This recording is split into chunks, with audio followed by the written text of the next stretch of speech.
Today we're going to be going over all the details of the new Apex series of bikes from Quietkat. This is the new HD Apex. There is also an XD version. I do not have that one currently, but this one is the HD. We're gonna be breaking this down, going over all the new features. I'm also gonna have some B-roll of pictures of all the new updates because it's easier for you guys just to be able to pause it and be able to see exactly what the upgrades are. I'll go over them real quickly with you, but they have a lot of detail in the pictures that they shared. So I have it in this configuration right now. I've got gun racks here, so you're able to put a bow and arrow, gun, fishing poles, really whatever fits in here you can throw on there. Then I have a rack in the back. You're able to use this with this new modular mounting system that they have. You can change this to your preference. This is the way I have it set it now because I'm able to carry different things in the pouches. So you have two different pouches here on the side, and I'm able to go get groceries or just carry supplies and things with me. When we were out at the beach, we carried all our beach towels and all our other things like water and books in these bags. We actually went to Kroger and picked up some groceries as well in this, which was really easy and sweet.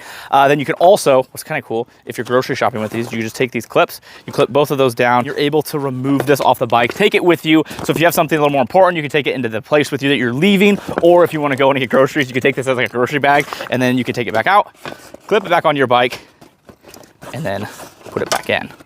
So with the modular mounting bracket, you're able to customize this a little more to who you are and what you're doing with the bike. So originally when I first got this, you're gonna see B-roll of the bike, and it's more condensed, slimmed down size because I didn't have all the stuff put on yet because I wanted to ride it that way first and see how I liked it. It was nice because it was a little bit easier to get through the trails and drive around. It wasn't as big, especially when I'm trying to put it in the garage in between the vehicles. But I like this setup a little bit better because I have a lot more storage. I'm able to use this a little bit more. You have 50 miles on the battery for this, and if you upgrade it, you have 90 miles. So the possibilities of being able to transport things for a far distance is a lot higher with a bike like this because you have such a long distance that you can go. So I really like having the cargo space to be able to go along with the distance. Moving on forward here, for the seat, you do have suspension in the seat itself, which is really nice because of the fact this is kind of an off-road bike, and especially where I've been driving this on trails and across the creek and through tilled fields, it is really nice to have that little bit of play in that seat. You can also get upgraded seats. There's a lot of other upgraded features that you can buy on the website now, but it is nice to have that play in the seat for that suspension. But if you want a nicer, cushier seat, you can get that as well.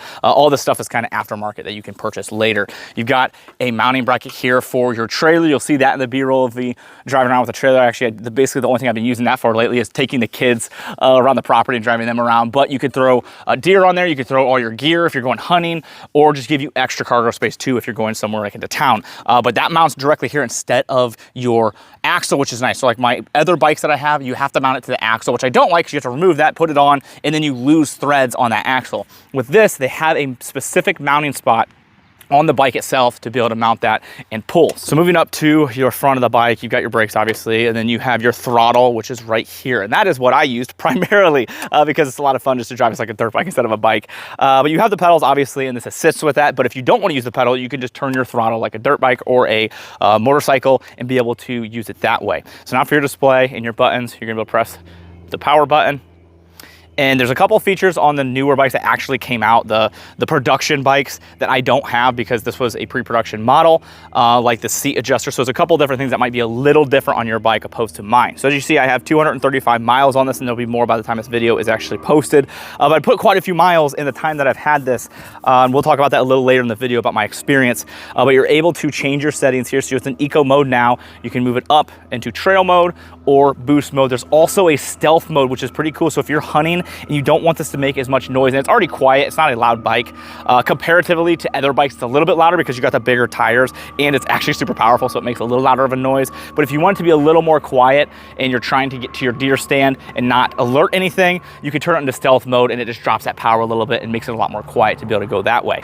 And then you also have a feature here on the side. You'll see unlimited I have because I want to go fast and I don't want to have any kind of limits on it. But you can change this to a class 1, 2, 3, or the unlimited, depending what you want or where you're driving. So if you're in a trail or land that you have to have a class 1 bike or a class 2 bike, you can go into your settings, you can change it to that class 1 or 2 or 3, whatever your limitations are, and it changes the way the bike functions to be able to be compliant with the place you're going. So for instance, if you drop it down to one of the lower classes, it takes away the fact that you can throttle this. So you no longer will be able to use the throttle. You'll only be able to use the power of the pedals and the assistance from the electric bike. So I don't think they want people driving around run like a dirt bike with 35 miles per hour through their places, is what I imagine. But I throw it unlimited because our land, we all own this.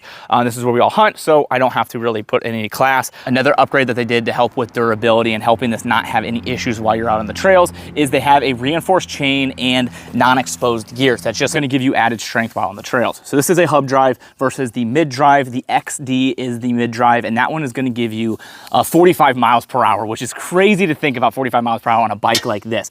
But this one is the hub drive, so it's just in a different location opposed to the XD. I don't have the XD yet, so I'm not able to show you side by side. Once I get that one, I'm able to actually test that one. I'll do a side by side comparison and be able to give you guys a little more idea of which one I recommend for your specific purpose. But basically this one is a little bit cheaper because you're not having as much speed, and is the hub drive. The mid drive has a 4-speed automatic transmission, and we're gonna talk about that a little bit later in the video, but the automatic transmission is very cool in the sense that you don't have gears on this. And you probably noticed that when you're looking at the handlebars, wondering how you shift this. You don't. The bike itself actually does the shifting. So as you're riding, it senses when you need to shift and it will do it for you. So again, we'll talk about that in more detail when we get inside and go over my thoughts on everything. But the mid drive does have 2 extra gears.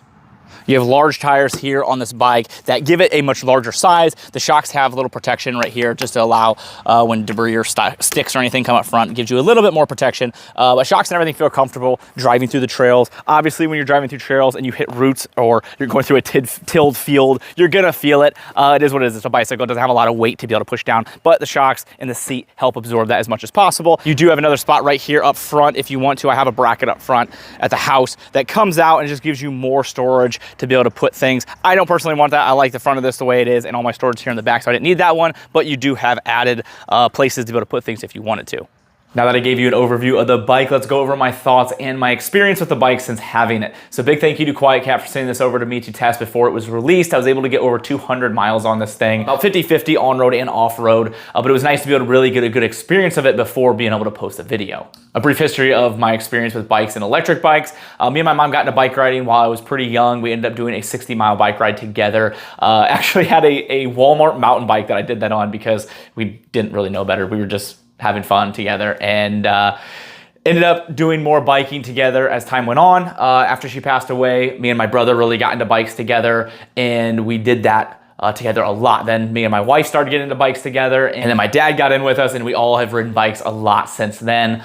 Then we started getting into electric bikes. My dad got us our first electric bike, and then we've gotten a couple since then that we've used. And this bike, in comparison to those electric bikes, it's hard to put them in the same class. When I ride the Quietkat and then I go back to riding the old ones, they're very different. The best way I can explain it is the HD is as close to a bicycle will get to a dirt bike that I've ever ridden. I mean, it feels basically like an electric dirt bike, like a very quiet dirt bike, other than that it has pedals, and sometimes I use them. But honestly, most of the time I didn't in the time that I rode this, which I would say probably kind of had something to do with the battery life that I got, because I averaged anywhere from 30 to 40 miles on my battery life, depending on where I was riding. If it was primarily on the dirt stuff and off-road and on the trails, I definitely got worse mileage than if it was on-road and I pedaled a little more, I would get better mileage. I also just used it on boost the entire time because I wanted to go fast. I would always start out by thinking, okay, I'm gonna do this on eco, I'm gonna pedal, I'm gonna really see what I can get. And then I would be like, nope, I'd push it up to boost and I'd just hit the throttle and I'd tear it up. But this thing has more power than any electric bike that I've ridden,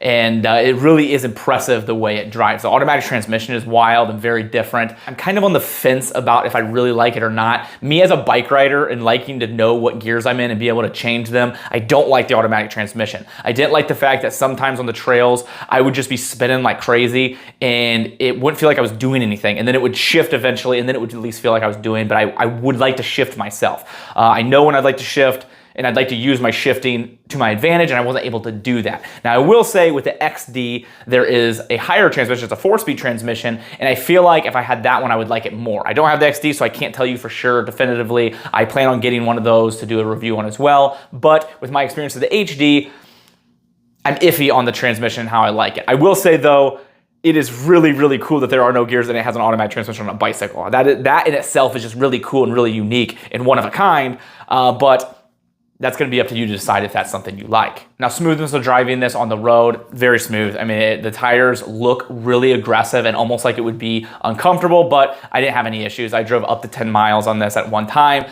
with no problems. Me and my wife went down to Hilton Head and rode these all over the place while on vacation, and we had no issues with comfort. Off-road, It is very comfortable as well, but you do have to take into account that your back might hurt a little bit what you go through. Some of the trails I have are rough. I just eventually learned where I can go and where I can't go. I started wearing a helmet just because of how fast that thing can go through trails. It can go up to 35 miles per hour, which might not sound fast, but when you're going through trails, it's crazy, especially on a bicycle. And it's very easy for that back end to kick out. And usually when it was wet, and you'll see video, we missed the wreck, but I tanked it. You'll see video here of me tanking it. But when you're going, what's different about that is when you're riding your bicycle, you're just pedaling as fast as you can pedal your wheels. But with this, when you hit the throttle, it just spins. So it almost is like a dirt bike in the sense that it will kick out the back from you, and I ended up wrecking doing that. But at times it can be a little difficult to keep control of because of how much power it has, which again is wild to say about a bicycle, but I put this on a different realm of e-bikes. Like electric bikes that I have had are really bikes that just have a boosted assistance for electric. This, to me, feels more like a motorized vehicle or a dirt bike than it does a bicycle. Whenever I rode it, I feel like I'm riding a dirt bike. I take this into town all the time. We don't live super close to town. I just drive it in because it's super fun. And when it's nice out, I'd rather be on the bicycle than I would in my truck. So I take that in and I get there fairly quickly. And in town, I can keep up with the cars, which is kind of cool because it's 25 in the main part of town and 35 in the edges. So it's kind of neat when the cars see you coming and then you can keep up with them. So that was always fun. I ended up taking this through some trails because I wanted to see how it would handle those.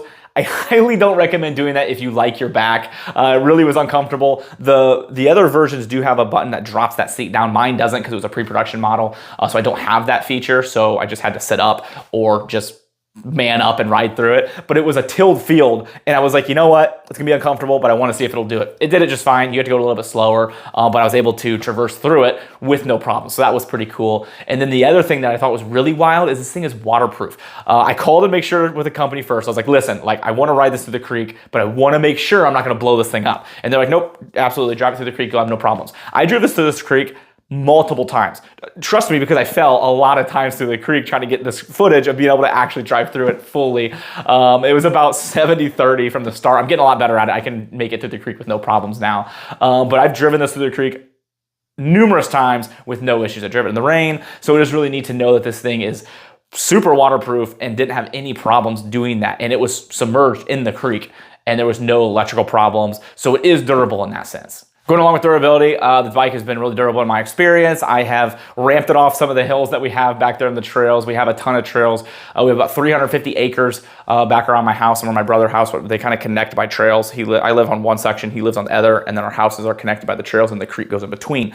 So usually I just take the side-by-side back, but now that I've had the bike, I've just been using that to get back to his house. But we have hills and ramps and everything else. I've been taking it up those. And again, honestly treating this thing like a dirt bike, and durability-wise, it has been very solid so far. So I'll keep you guys updated on that. I'm going to continue to put a ton of miles on this. I would like to put as many miles on this bike as I physically can to see how long this thing lasts, but I don't really think I'm going to have any issues because it looks to be really well made. Now, looks-wise, this thing is super sharp looking. I love the green color that it is, and it just looks beefy. When you put it next to a bike, I'll show you guys some B-roll. When you put it next to a normal bike or other electric bikes, it is even bigger than those are. So what are your primary uses for this bike? For me, I'm going to be using it for trail riding to get back to my brother's house. Use it for hunting a lot. When deer season comes in, I'm going to ride that back because normally I wake up in the morning, I take the mule out, which I don't have a shell on it, so it's usually super cold because it's Ohio and it's hunting season. So I'll drive the mule about 1.5 miles to the field that I gotta go to, and then I'll walk back about another 3/4 mile back to my tree stand. And with this bike, my plan is to ride the bike all the way back because it is super quiet. Now it has that stealth mode as well, so you can just turn it down to stealth mode. It's gonna be even more quiet, but it's not gonna be any different than me walking back there, so you might as well ride the bike. You can also just throw the trailer on there and be able to throw your deer or whatever you get in there, or you can put your bag and your gun and all your supplies on the trailer and ride it all back as well. But the other aspect of it is if you are the prepping type or the prepared individual, this is gonna be something that you can use if something were to happen, you weren't able to get gas, you needed to be able to travel and get places quickly, quietly. This is a bike that you can use heavily in that situation. It's something I'm planning on using if it were ever to be to that situation. Pray that that never happens, but myself being a prepared person, I like to have plans for things like that, and I think this bike is absolutely perfect for it. That's this, going 35 miles per hour, or the XD if you go even higher with the 45 miles per hour, that is pretty dang quick, and you'd be able to get to where you need to go fairly quickly. And what I like about this is I'm able to go on road if I need to, and then just drive it straight into a ditch, out into the field, into a woods, through trails with no really hesitation. You don't have to get off the bike. Frequently while I'm driving on the road, I'll go into the ditch, into the field, and come back just to see how well it handles it, and I've never had any problems. So I've been really impressed with the handling of this bike so far. But I think that's something important to think about if you're someone that wants to have a vehicle that you can get to and from quietly and efficiently. This might be the way, especially when you add the solar panel. The solar panel is such a cool feature that you're able to unload that and to be able to charge this wherever you're at. You can also use the solar panel to charge your phone and other things as well, and I think that was a really nice feature. It folds up really small and it can fit right in your bags, and you can travel with you.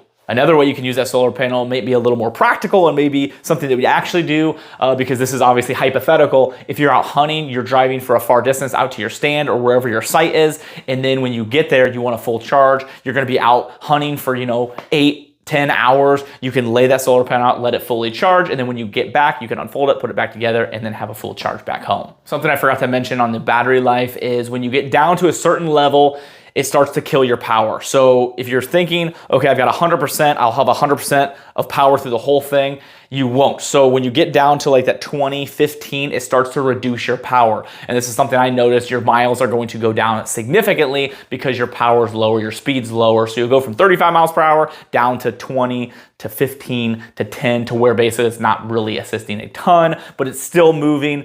That is something that I wanted to mention, that it is not full power the whole time. Once you get to a certain level, it starts to decrease your power. It's not so much that you can't ride the bike, it's just something to mention that if you're down to that 20%, you're like, oh, I can make it to town to 20% back. Just know it might take you a lot longer because it slows down, which will drain that battery, but it tries to assist you in not draining it so much, but you might not get as far as you think. The good thing is the bike is still rideable without the battery. Is it the best thing in the world? No, it's a little hard to get started, but when you're riding, it really isn't that big of a deal. You can ride it no problem if the battery is out of it or dead. You can still get to where you have to go until you can charge and get it to where it needs to be. All in all, I'm really happy with this bike. I've had a ton of fun with it. I'm really excited to try out some of their other lineup and see what I think about those ones, compare the two. I'll do some comparison videos. I use these things all the time. I have driven the crap out of this bike through the trails and all over the place. And I can say this one, in my experience, has been extremely durable and very reliable for everything that I've done with it. So I hope this video is able to help you make a better purchase decision, decide if this bike is exactly what you're looking for, or based off the things I said, maybe it's not exactly what you want. That is always my goal, is to help you make a better purchase decision and spend your money in the right way. What I don't want is to be able to persuade somebody to buy something, they buy it and they're not happy with it. My goal is just to give you my honest opinion of my experience with a product and be able to allow you to make the decision based off of what you see. The channel sponsors that support me a ton are Brownells, Howitzer, and Tecto Knives. These companies have been fantastic and support me a lot and allow me to be able to do free content for you guys. If you go to the link in the description, that takes you directly to my website, and from there you can peruse my website and see what you can see and do from there. Other than that, I appreciate you all. Thank you so much.